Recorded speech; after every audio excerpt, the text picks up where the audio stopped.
How to add more languages to your keyboard in Galaxy S23. Hey everyone, welcome back to the channel. If you are new here, don't forget to hit the subscribe button and turn on the notification bell to not miss any updates.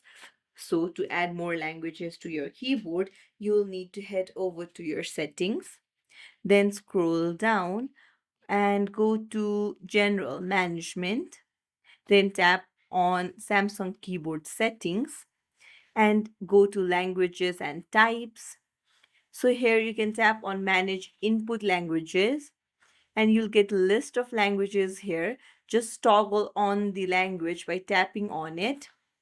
And now the language that you toggled on will be added to your keyboard. It's as simple as that. If you found this tutorial helpful, don't forget to like and subscribe to our channel for more tips and tricks.